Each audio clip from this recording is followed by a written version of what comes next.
Hello, hello, hello. So D5 have come out with their version 2.11, and just looking at the feature list of this new update, it's pretty clear that they're looking at all sorts of different ways of how AI can be integrated into the rendering workflow, into the rendering experience to, enhance it, make it faster, and so on. And it's not, just to note, it's not just D5 that are doing this. Similar AI integration is starting in other competitors as well. It's just that they are around, I don't know, half a year or so behind D5's development, and thus we will be looking at D5 as a front runner when it comes to AI related stuff. And in this video, I'm going to look at basically how AI has been integrated into D5 so far, what kind of new features this new 2.11 update brings, and I'll also talk a little bit about what I hope or I expect to see in the future. And the scene that you see here on the screen is actually from a project that we're currently developing in Vilnius, Lithuania. It's a little square. We're basically designing a reconstruction of a small square that is formed around this old sculpture for a famous Japanese person. Thus, you can see the Japanese vibes for it, right? And I only have 4 shots that we're going to be working on. I would say that this scene right here is around 80% done, something like that, and there are a few things that are missing. And thus we begin our, going through the list of different AI features that I want to showcase. One of the main things that I kind of want to talk about is materials, right? And how AI helps with creating materials. It's the new AI PBR snap tool. So let's jump into it. So here what we see is a plain wooden facade that has no texture associated with it, and that's because I don't have the texture. I could go to the assets editor and go through all of the wood textures and try to find the closest one, but the thing is that since this is a real project, I do need a texture that is material as accurate as possible to the existing material here. And I can actually show you this in 2 ways. Way number 1 is in Rhino. Here's the 3D scan from which we're working on. And you can see, the first, it's not the greatest scan, but this is sufficient for you to see the color and the texture and the size of the planks, blah, blah, blah, of this facade. And the second one that I have is images, right? I have a bunch of images from which the scan was made. And this is the same facade that we were looking at in D5 render right here, right? So what we can do is actually quite cool, I think. Here in the assets editor, we have AI material snap. If I click on it, here, basically it asks me to give it an image, right? So I'll delete the preview image from here, and I'll just upload that image of the facade that is taken, right? Or at least partial facade that is taken. And then I need to specify from what do I want the material to be created. So I'll just click to select. You need to wait until it recognizes all of the different parts. So this takes less than a minute, but still, so that we don't need to wait too long, I'm gonna pause it. Oh, never mind, I didn't need to pause it. I can just click on anywhere here, for instance here, and click on generate. There's also a possibility to add a displacement modifier to the generated material, but I don't really want to do that in this case. I think since this is going to be kind of further out in the renders, I don't really need it to be that accurate, but I need the color as well as the general texture to be quite similar. Before, what we used to do is we used to search the internet for a material. You download all of the bitmaps and then you Photoshop the hell out of them until you match the color pretty well. In this case, this seems to be sufficient, and I can either add to local or just simply apply to the facade as it is. I'll just do the apply. Second, there we go, bam, bam, And I think BAM, no, it's just 2 BAMs in this case, right? And that's kind of it. It also, by the way, shows you similar materials in the library right here, but there are none that are a match for us. So here, looking at this, this is already pretty good, but I still want to, of course, fix the alignment, for instance, of this. So I'm just going to go to the UV mapping. I will rotate it 90 degrees, like that. I will keep the rotation for the column and the planks here vertical because they need to be. And then I will just adjust the offset and stretch. Actually, stretch seems to be okay. So just the offset to hide that particular seam that we had there. Having aggressive seams here is fine. Then here, the vertical version of this material, I'll also just mess around with the offset until the column or the corner here is will not have any particularly aggressive seams. And that's it. We have ourselves a pretty decent material, right? That matches the color of the image here quite well, considering that this is an evening render or early morning render. Let's take a look at it from scene number 3. There we go. Matches. Right here in the top, right next to assets, we have the studio, and on the left-hand side, we have AI agent. If I click on it, basically this is a chatbot to which you can kind of talk to and explain what you want to do. There's a bunch of scatters here, right? And except for this area here. And this area becomes quite ugly when we look at it in scene 2, really empty. And from scene 3 as well. It's like a lot of area here that is uncovered. Oh, I was the one who was covering it, but that is basically uncovered by, I should be here, by texture or by assets.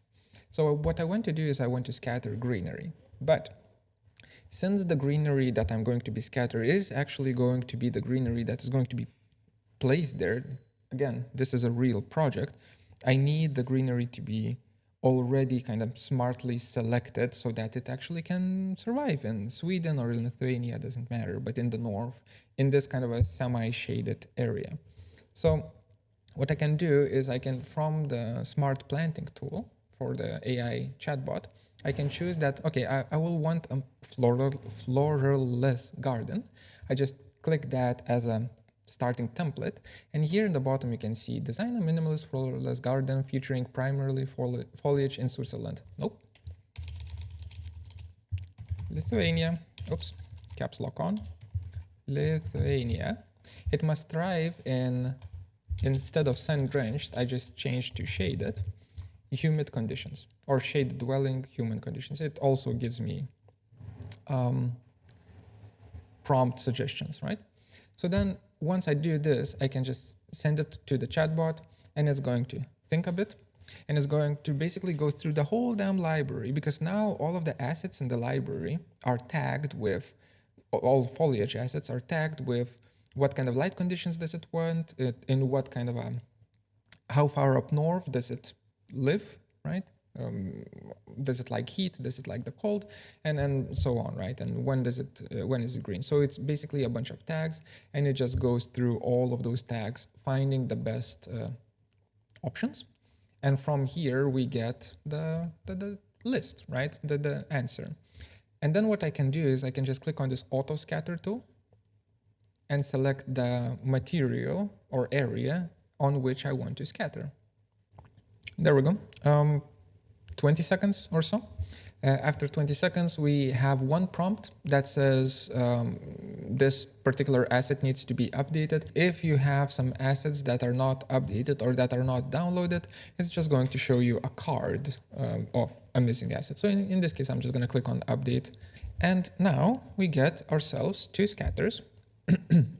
Scatter 3 is the big one. Scatter 4 is just the grass that is that are automatically placed, right? And that are placed according to the description that I wanted. And if I select them, you can see that sub areas are created for the scatters with different types of greenery, and it's all aesthetic. It's all like, it all looks nice. It all looks correct. And then if I look at scene number 2, now this is great. There are issues. For example, the main issue that I have, while Monstera does thrive in shaded environments, right, in humid environments, Lithuanian winters are not really that good for Monsteras. And because of that, this one would die. So these kind of assets are still, I think the geography tagging is still not great. If what I learned is if I switch Lithuania with Sweden, which is kind of similar to Lithuania, then it does a much better job. So what I can do, I already have a different scatter. This one right here, scatter 1, was made for Sweden, and then just looking through the list of plants, it was much better, much closer to what we would expect to have in this geography. Anyway, but the early tool, still looking at it, really amazing stuff, really convenient. If I go back to the start of our conversation, there's also plant scheduling, right? Export a complete plant list of your scene with quantities and so on. And I'm just curious, I want to do this. So export, please help me export a list of plants. Pop. There we go. And then it gets not exported, but basically you get the whole damn list. And it seems like, there are forest rocks in here and leaves in here. So it seems like it's just going through the list of all scatter objects and just scraping their position and I guess quantities are once you actually export this as an Excel spreadsheet. I will not be doing that, but basically it's nice to have this as an option, and I imagine that over time it's going to improve. I see Monstera in here, which means that there either might still be Monstera in amongst these assets, or the hidden scatters are also scraped. The data from the hidden assets are also scraped, and it still gives me the Monstera in the Excel spreadsheet. I don't know which one of them it is, but anyway, this is going to be calibrated. And then, yeah, then you have the chatbot, which is basically interactive help file, as I mentioned previously. If I were to look at, let's turn off scatter 1, let's go back to the scatters that we have made. Scatter 3 and scatter 4. Like here, okay, sure, Monstera, that's great, and it does work. I mean, it does scatter throughout this whole scene, and it's lovely, shaded environment, maybe a little bit too shaded. It is what it is. But here, I don't want it to be scattered, right? In this area, this is bad. I don't need the scatter to be here. And since the material was the same, it doesn't care, it still scatters. So what we can do is we can actually select the scatter 3 in this case, and here I can add an effect, click the plus sign, and I can either use the brush cull command, or I can use just the cull command. And I will be using the cull command because then I can select a material to create a cull area, and I can just choose the concrete tiles, and then create the cull effect.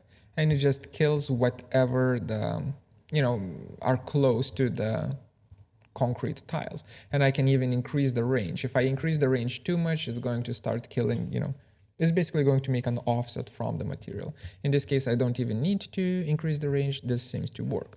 We still see the grass here, which is scatter number 4. And for it, I'm going to be doing exactly the same effect for exactly the same tiles. Give it some time. There we go. And now it's fine, right? So that kind of culling technique is great, and like material-based, proximity-based culling is awesome. Then, in terms of stylization, I find this to be quite nice. And this is us going to the next AI tool, right? The next step. Okay, let's see. Let me just make sure that I'm positioned here properly. Okay. AI atmosphere match enhancement tool, or just AI atmosphere match.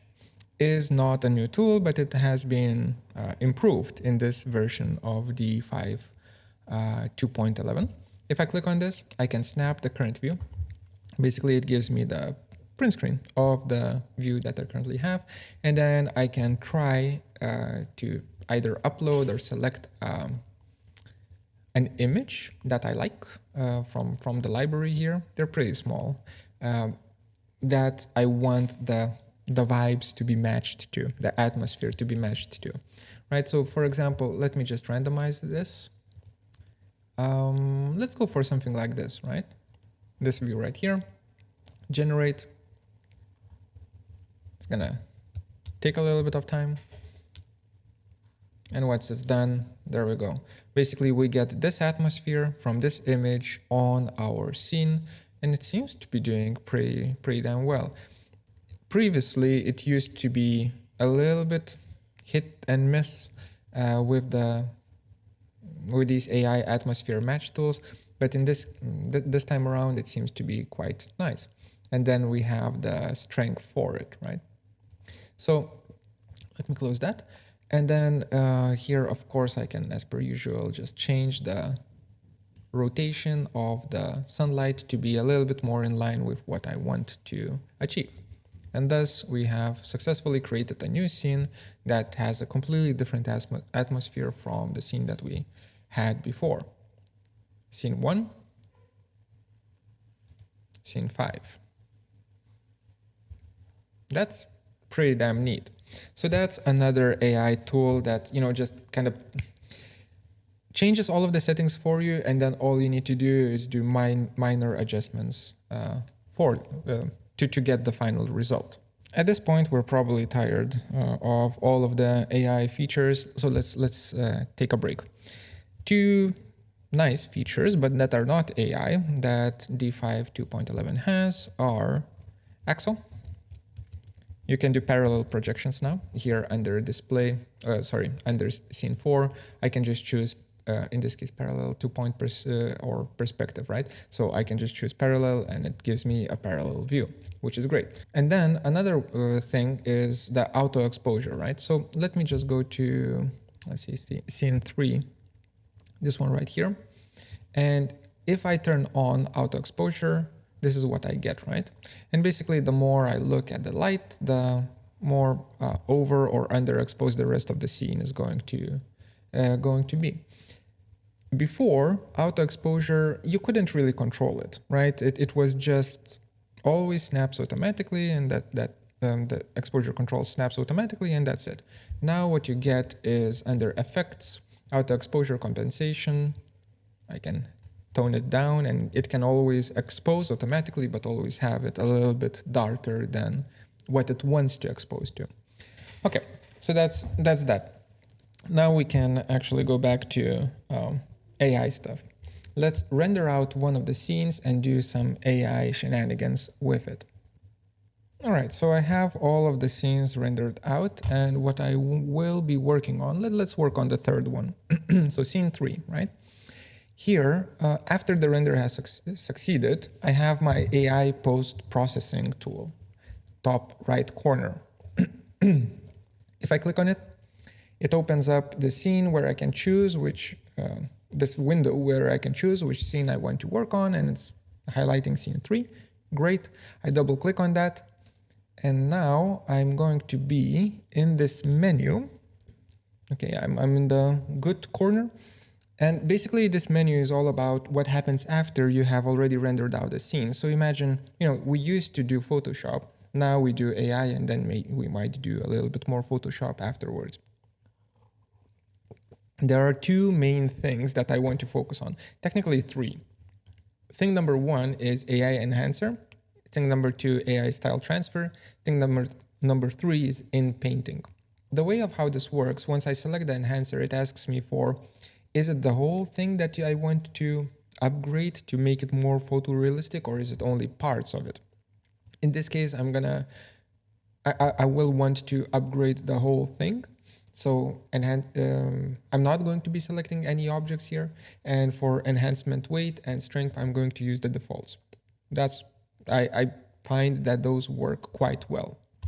AI enhancer, turn that on, and we will give it some time to run. So this is, and on the right hand side we have the enhanced version, on the left hand side we have the original version, right? And when I look at the right hand side part, it doesn't seem like it's done much, right? Until you actually start looking at the details of it. And this, I'll get to a point in just a second, but if I were to zoom in here, this is a 4K image, so this is the limit to how far we can zoom in. This is the original, the 3D render, and this is the AI, right? And the AI version of this just seems more natural, right? It just has that kind of a photo-esque look to it. And also it seems like it's adding in a little bit of dirt automatically and so on. So just regular grime and whatnot. AI shenanigans are present in the, further images where the pixel count is not that high, further plans where the pixel count is not that high, but hey, no one's looking at that. So when it comes down to this kind of a very soft AI enhancement, I'm all up for it. The moment when the image is changing too much from AI, that's where I start having issues with the tool, which actually will bring us, and I would save this and I would send this to the client.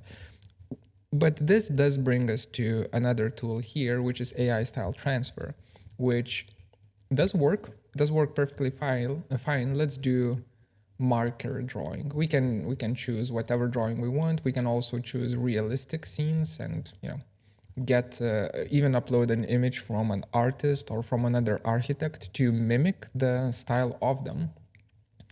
But in this case, I'm just going to go for a marker drawing, AI style transfer, and just give it a second. While this is doing its thing, I do find this to be a little bit, for me at least, a little bit harder to accept as a workflow, because it does feel like, I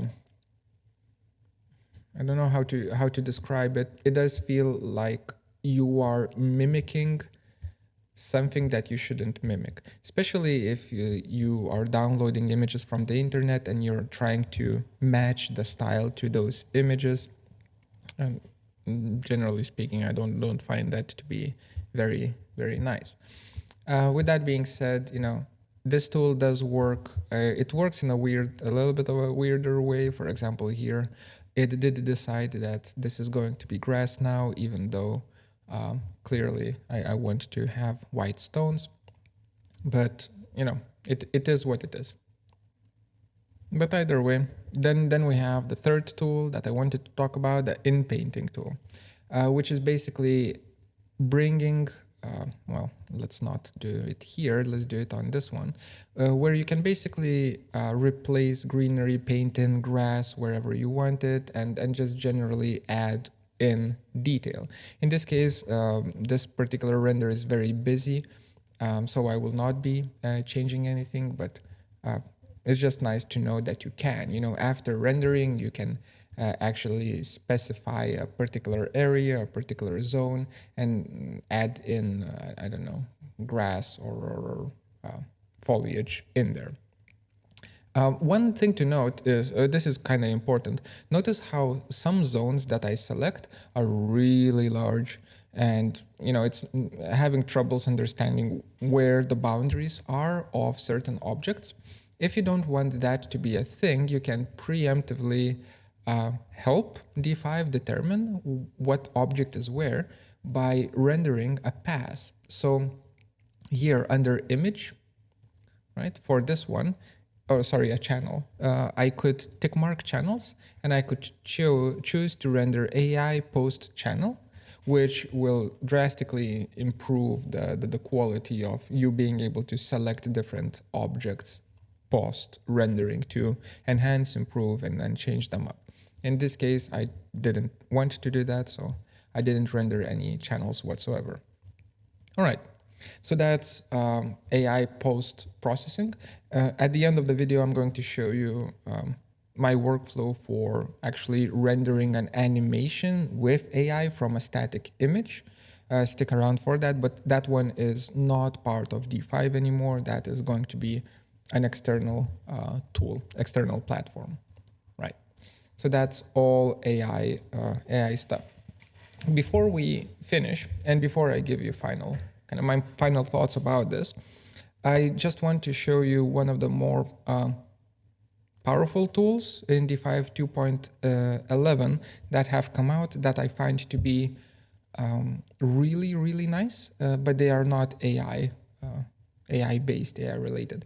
And that is the Smart Scatter, I think it's called, or Advanced Brush. No, it's called Advanced Brush. My apologies. If I do Advanced Brush here and I hold the Shift key, then you can see that it snaps to a certain material, right? Different materials.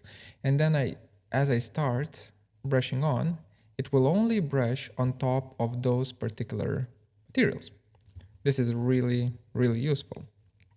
And then if I were to, well, let's take a look at this from this angle, right? Then if I were to want to add something on top of this, I can either choose from existing presets. So if I click on there, you can see the different flower beds and so on. In this case, of course, this is not going to be viable, right? Or I can choose, let's close that. I can choose from just regularly adding in assets, right? So I'm going to find some fallen leaves. And add in some more fallen leaves. So one, let's go for two. Oh, this one needs to be downloaded. Oh, fast internet, that's good. Three different fallen leaves, right? Then as I'm looking at this, like there are no new fallen leaves that are actually being scattered here. And the reason for that is because of the density of the scatter. So I can just actually click on the, oops, was it here? Yeah, I can click on the area right here and I can increase the density to something a little bit more reasonable until the fallen leaves are actually placed, right? Let me just go to camera and disable the depth of field so that it's not blurring like that, right? There are issues with this approach, and the main issue is the grid system, right? For the grid system to be broken apart, you can do all sorts of different things with the divide and so on. I have previous tutorials about how to operate with this, like edge divide, image divide, and so on. But in this case, I'm just going to use the edge divide tool to actually choose where these leaves are being placed. So here, right now, in sub-area 0 and sub-area 1 are both empty. The assets get deleted once you change the division type of the scatter. So we need to reapply. And I'm just going to choose the maple leaf as my test subject here, a single type of a leaf, right? And then here, my scatter, my sub area that is highlighted is actually like offsetted away from the edges of the plates, right, of the material. So that means that if I were to just increase the, oops, give me a second, right here, if I were to increase the density, the leaves start appearing, right? And I can get more of them in here. And within this, we can also have a distribution by image, blah, blah, like noise, texture. It's all going to be voxel based either way, but you can really, what's the word? Have very finite, very small resolution, very high resolution, I guess, so that you don't see the grid anymore. And with this done, I can actually go into the area, and for the edge width, I can decrease the edge width to 0.4 meters, so 40 centimeters, so that it's offsetting a little bit further out. And you can see here there's like erosion noise, erosion blur, blah blah, all sorts of different things. And because of that, you know, the edge is a little bit more wavy, right? So that's how this works. Also in sub area, if I edit this, nope, wrong, sub area 0 here, and I go for transform, I can always force these objects to be kind of placed along a normal or always to be vertical, right?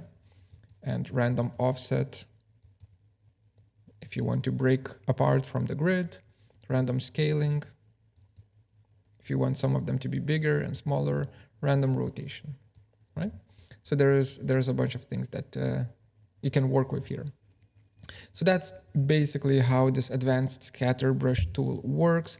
Again, you can add effects such as either brush cull effect, where you can just say that, no, here for sure we will not have any scattering going on, right? So it just removes that scattering from there. And also you can do edge cull, I guess, or not edge cull, but material cull, which in this case would work as edge cull from the sides of the material. So you can stack up a lot of layers. I will not go too deep into this, but advanced scatter tool is really, really powerful, really great, and it's nice to have. It does take a while to get used to how it works though. Right. I guess now we can start talking about generally the thoughts about AI integration into render engines in general. So my thoughts about this are quite straightforward. As long as AI is used to enhance an image that you yourself curate, create, and then modify, right? So all of the assets that you bring in and the way of how you assemble it either belong directly to D5 or to you, or you have purchased them, and then you use AI only to kind of bring those assets forward by 5%, by 10%, right? At the same time losing accuracy in between the different renders because of AI's temporal noise, so to say. That's fine. That's absolutely fine, and that's what 99% of the tools here do. You know, that PBR texture and so, like all of that. But I do have problem with AI the moment when we start mimicking, when we start using AI to mimic either other mediums or other people's work and so on, because it's so easy to get into muddy waters that way that I feel like we should not even play with the threshold. AI, in my opinion, like creative AI, image generation and so on, for the masses, for the non-creatives, has been the same thing as smartphone cameras for photographers, right? The moment when smartphone cameras came out, everyone has become a photographer. A really crappy one, but a photographer, right? Because it got so accessible. And AI generated content is kind of similar, right? Now anyone can do Zaha did looking building, right? They can generate it from the prompts. They can mimic any style that they want without any skill needed, right? And in this field, actual artists, actual designers, architects, and people who are capable of creating 3D renders will still be at the top. Just like now, you know, everyone takes pictures of their food, everyone takes pictures of their vacation, Instagram is full of them, but we still have famous photographers out there, right? And then we can distinguish a beautiful image, like beautiful photograph from a crappy one. Same thing, I believe, is going to be with AI. So the point is that as long as the tools, AI tools that are introduced into these 3D rendering softwares enhance the artistic intent of the creator, right, of us who are using these tools, I'm completely okay with it. The moment when they enable us to mimic other creators with a single click, or by, you know, print screening their work and downloading it and matching to it, you know, the border, the edge starts getting a little bit blurry, and I'm a little bit kind of not scared of it, but I don't want that kind of future to happen. So in the future, what I expect to see, or what I wish to see from this kind of AI integration in 3D rendering software, is actually more of this enhancement of existing workflows, making sure that, you know, the seamless styling is always seamless, making sure that all of the repetition of the whatever assets that you place is not as visually jarring and so on, and that AI actually can analyze the image and see where your textures are tiling too much, where the light could be improved and so on, and it gives you suggestions, right? It gives you options for doing that, instead of saying that, yo, you want to render like whatever MIR architects, just give me an image, I'm gonna do it for you. So those are my thoughts on it. Now, as a bonus for those of you who are still looking or still watching this, I'm gonna go to the other computer and we're going to make a video out of this scene.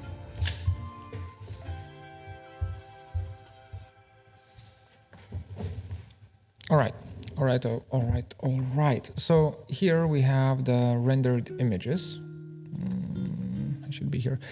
We have the rendered images, the final renders that are already AI upscaled. Oops, I went too fast. Particularly like this. The 3D scanned texture came out really well. This one and this one. And basically what I've done was I have taken this particular image, downscaled it, and uploaded it to it's called Runway. Runway AI. There are plenty of different AI tools out there, online AI tools that generate videos from images, and in this case I'm just using Runway AI because I think that was the first option that came out. I just wanted to see where we currently are at with this technique, and it seems like we're pretty far ahead. If I play this, I mean, that's not bad. This is 720p, of course, you know, it's a slow resolution because I'm using the free version of it and I have already ran out of credits, so, you know, this account is dead, but it seems like it's pretty consistent, it's pretty good. And as long as you don't look at it too close. For example, here we have, let's go back. That is a spotlight. I can show you from a different angle. A spotlight that is sticking out from the ground and shining on the sculpture, and it had trouble understanding what it actually is, so it got stuck to the gate. That's fine, acceptable, but the bigger problem that I have with this is my prompt was scene shows a Japanese style park with a sculpture in the middle which is surrounded by foliage, you know, a short description of the scene. Then what happens? Wind blows and disturbs the leaves of the surrounding foliage. The orange leaves that are on the ground are blown away by the blown away by the wind. Handheld camera moves forward through the Japanese gates, right? So handheld camera means that there needs to be camera shake. There's none. There's, like, in terms of foliage movement, there's none, and in terms of just generally wind, there's none. It was very static, and I experimented with it until I ran out of credits. I tried to force it. I changed the name foliage to greenery, and from greenery to plants, you know, generally just trying to reshuffle. Didn't succeed in achieving anything except for when I completely removed the information about the camera movement altogether. And instead I just gave it the foliage prompt, right? And then what I got was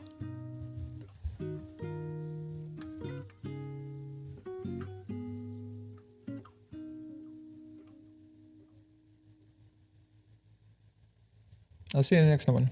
See ya.